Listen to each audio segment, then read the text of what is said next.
Quand on voit qu'il va y avoir une bagarre, Ouais. tu appelles, tu dis « Oh Linda, mets-toi par le balcon !» Oh, tu appelles les sœurs qui sont dans la chambre pour pas qu'elles ratent. Donc finalement, tu te retrouves avec toute la famille présente sur le balcon. Aux premières Quelques loges. voisines qui viennent, qui sont du palier, du bâtiment, parce qu'elles savent que de notre balcon, on voit mieux. Et bien sûr, sur toutes les fenêtres, il y a des satellites qui poussent d'un coup et qui regardent. Popcorn.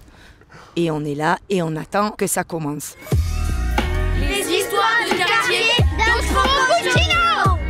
Un podcast imaginé par Oxmo Puccino Et réalisé par David Comillas. Arte Radio.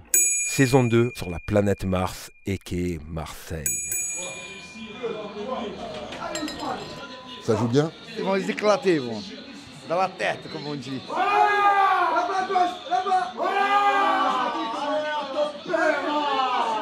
Marseille, quand il y a du foot, c'est chaud.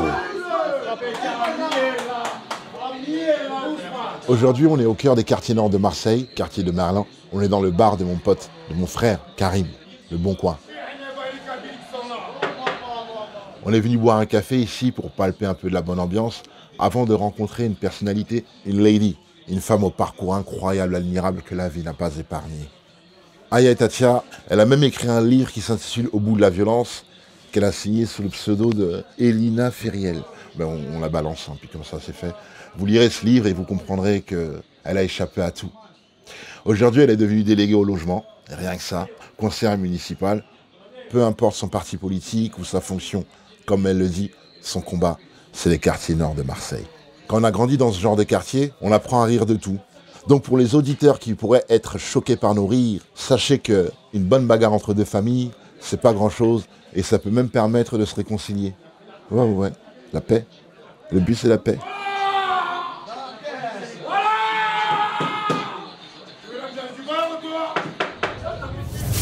Histoire de quartier d'Oxmo Puccino.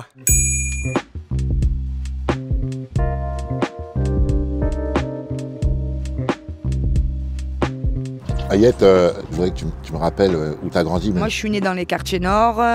J'ai grandi au Flamand, en plein cœur du 14e arrondissement, très célèbre de Marseille. J'avais 20 blocs, donc il y a les Flamands d'en haut et les Flamands d'en bas. C'est comme ça qu'on appelle. C'est la même cité. C'est la même cité. Tu vivais avec ta famille dans ce quartier des Flamands. Mon père, il est d'origine algérienne. On est chaoui, exactement, berbère. Ma mère, elle est partie suite à un divorce très difficile. Donc, elle est partie. J'avais 5 ans. Nous étions 7. Donc, mon frère tombe dans l'héros. Mon papa tombe dans l'alcoolisme. Et nous, on devient forcément des enfants à problème. On est placé à un moment donné par la DAS. Niveau social le plus bas, hein, voilà, là, tu manges la pierre. Enfin, je vais te dire, moi, j'ai pas honte de le dire. Moi, pendant 1 an, on a mangé un jour des raviolis en boîte, un jour des œufs, un jour des raviolis en boîte, un jour des œufs, jusqu'à ce que j'ai de l'albumine.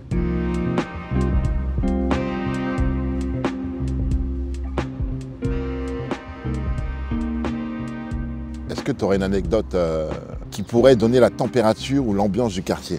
Il y en a plein, ouais. Il y en a une particulière, elle fait rire. C'est dramatique, mais ça fait rire. Un jour, on est sur le balcon.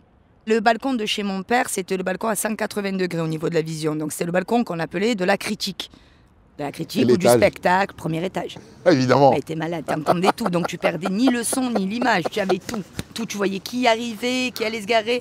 Il était au milieu de la cité ou au bout de la cité ou à un endroit stratégique? Alors, sur ma cité, en fait, tu avais 4 blocs en bas et 20 autres en haut. Donc les 4 blocs en bas, on était vraiment la famille, tu vois. D'accord. Et chez nous, c'était la porte ouverte. C'était le truc. Et en fait, dès qu'il y avait une course-poursuite, comme le quartier était circulaire, en rentrant dans le bâtiment de premier étage, pensant à ma famille, ils ouvraient, excusez-moi, hein, désolé, hein, et on les voyait repartir de l'autre côté, sauter par le balcon. Et donc les flics tapaient chez nous, il y a quelqu'un qui est...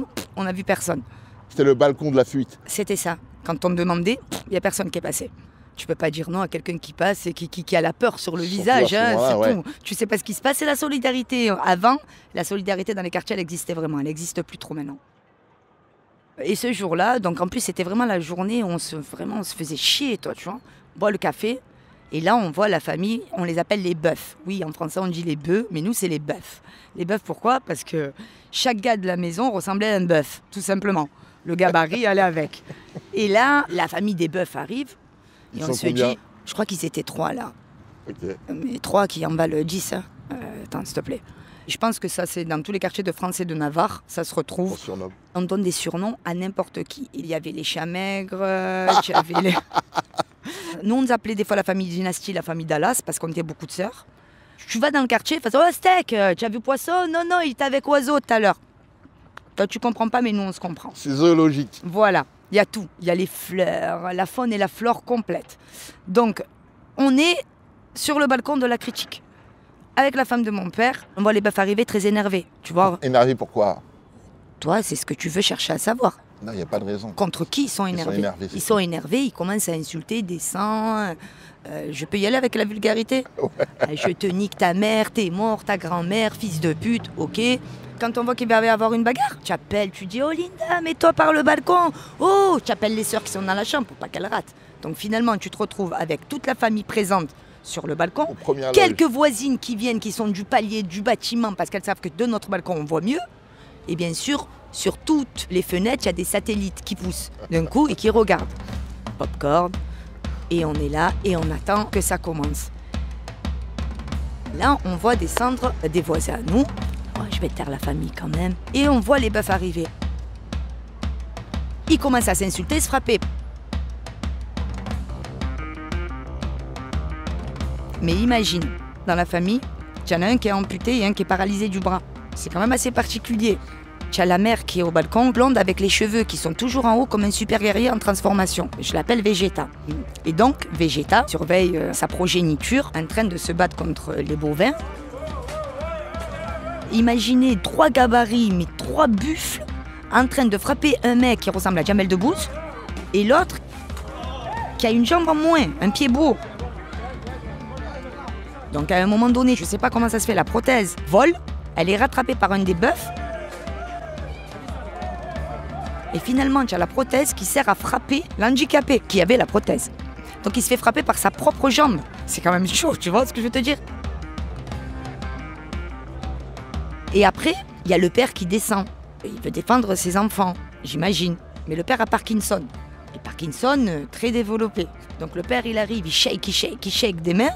Mais il y a sa femme, Vegeta donc, qui trouve rien de mieux à faire que de lui lancer la moitié d'un manche à balai qu'elle a coupé. Elle lance ça à son mari qui a plus de 60 ans, qui est à la retraite, et elle lui dit « Rachid va te battre ». Il prend le bâton, et le bâton se retourne contre lui, puisqu'il se fait frapper, éclater la tête par le bâton qui était censé défendre sa progéniture. Ce jour-là, c'est une des meilleures rigolades de notre vie. C'est pas drôle, je le dis en rigolant, mais c'est pas drôle, c'est vrai. Ouais. Attendez, ça a bien fini quand même. Après donc avoir vu la jambe voler, le bâton se retourner et l'autre plaqué avec un seul bras sur la voiture, à un moment donné, on se dit, bon, les pop-corn finis, le spectacle fini, c'était un peu quand même pathétique sur la fin, on s'est dit, on va quand même séparer. Pas moi, je suis restée sur le balcon, bien entendu. Mais les jeunes du quartier, au bout d'un moment, après avoir bien ri pendant un quart d'heure, on séparait. Donc après la séparation, ça continue à s'insulter?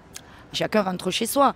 Mais les bœufs sont repartis indemnes, par contre. Et les autres, déjà qu'ils étaient un petit peu en morceaux. Et finalement, tu te dis, avec une bagarre comme ça, ces gens-là, ils s'entretuent le lendemain. Non, non. Je les voyais le lendemain, ils ont bu un coup, tout allait bien. Ça, c'est des trucs que tu peux voir que dans le quartier. Et le lendemain réconcilié? Oui, le lendemain réconcilié. Mais bien sûr, mais il y en a plein des histoires comme ça. Où moi, mon frère, un jour, on est venu le chercher à 14h. Il dormait, hein, c'était un petit blanc blond aux yeux bleus.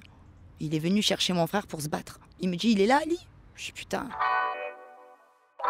Mon frère, en plus, il était connu pour être un gros cogneur. J'ai dit, qu'est-ce qu'il veut? Lui, il veut mourir. Je vais le réveiller à mon frère. Mon frère, quand je lui dis qu'il y a un blond aux yeux bleus qui est venu le chercher, il monte sur le scooter avec lui. Ils vont au Pic de l'Étoile. C'est un endroit très très célèbre dans les quartiers nord pour les bagarres, mais pour aussi d'autres choses pas très catholiques.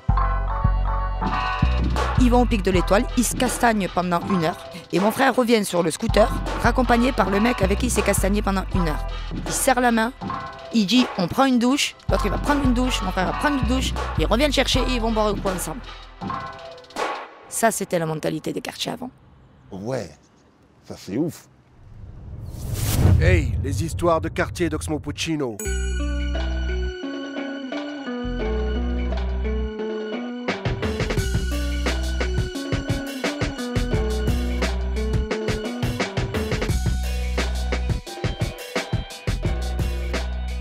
Ayette, une question que j'adore poser. Quel bruit, quel son te rappelle Marseille où que tu sois dans le monde? Le cross.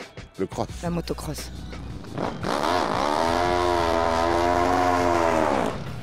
Sors le cross volet. Dans les quartiers nord de Marseille, c'est le cross. Le cross, tu sais pas d'où ça sort, mais il y en avait partout. Si on avait mis des terrains de cross, de moto à proximité de certains quartiers, on aurait eu des pilotes au niveau mondial. Formule 1, c'est pareil. En Formule 1, pareil. Mais c'est comme tout. Les petits, tu vas leur donner l'occasion de pouvoir toucher un instrument de musique. Qu'est-ce que t'en sais que t'as pas des génies? Regarde le minot qui a joué à la gare, il s'est retrouvé et on a compris qu'il avait l'oreille absolue de la bricarde dans les quartiers nord. Donc en fait, ils n'ont pas la possibilité de savoir s'ils ont des dons ou pas. Mais c'est le malheur des quartiers aussi, ça. Ah, une expression. Est-ce que tu as une expression? Il y en a 15 000, mais la tienne. Alors ce qui est propre à Marseille, c'est... Désolé, putain, regardez, je suis conseillère municipale. Va manger le compte de tous tes morts. Parce que nous, on a grandi avec les gitans. Parce que moi, j'étais mort, c'est gitan. Mais clairement, à Marseille, c'est va manger le con de tous tes morts. Littéralement, c'est compliqué. Ça ne veut pas dire grand-chose en français, mais en marseillais, ça prend tout son sens. Voilà. Et là, c'est quand vraiment tu as le seum, au niveau de l'échelle, tu vas l'exploser. C'est arrête tout de suite, tu vas mourir.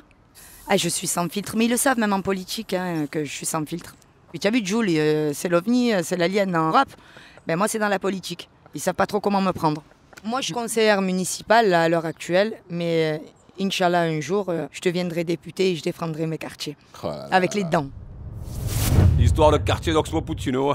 Saison 2, spéciale à Marseille. À suivre sur arteradio.com.